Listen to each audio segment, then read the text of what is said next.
Alors, une provocation, pas du tout, hein. S'il est vrai que le bio se traduit un peu par de moindres rendements dans les pays du Nord, mais par contre par une alimentation de meilleure qualité, il faut savoir que dans les pays du Sud, on peut à partir des rendements actuels progresser en rendement avec des systèmes de production totalement inspirés du bio, une agriculture qu'on qualifie souvent de écologiquement intensive ou de intensément écologique, qui fait effectivement l'usage le plus intensif possible des ressources naturelles renouvelables et l'usage le plus minuscule possible des énergies fossiles et zéro agrotoxique. Oui, on peut accroître les rendements dans le Sud avec une agriculture biologique, et chez nous, l'agriculture biologique, c'est pour des considérations environnementales et de qualité sanitaire des aliments.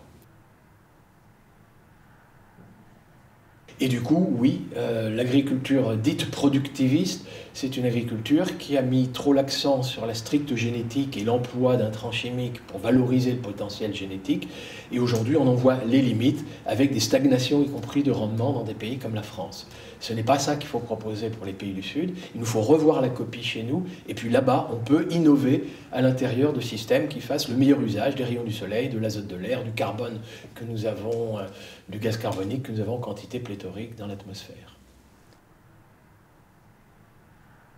Alors précisément, hein, donc, il y a bien des rapports internationaux qui mentionnent cela, dont un qui est une évaluation des systèmes agronomiques. Alors le sigle c'est IAASTD, on peut trouver ça sur Internet, sur leur site.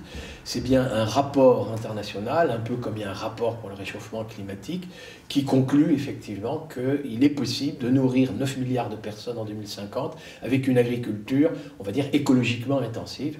Une agriculture qui fait un usage intensif, d'abord intensif en emploi, c'est-à-dire de la force de travail en surnombre dans le monde, il y a beaucoup de gens au chômage, un usage intensif des rayons du soleil pour les besoins de la photosynthèse, un usage intensif de l'azote de l'air pour la fabrication des protéines, et qui, par contre, fait un usage le plus soigneux possible, le plus parcimonieux possible des eaux pluviales, et qui utilise le moins d'énergie fossile possible. Ça, c'est déjà mentionné, et dans plusieurs rapports internationaux.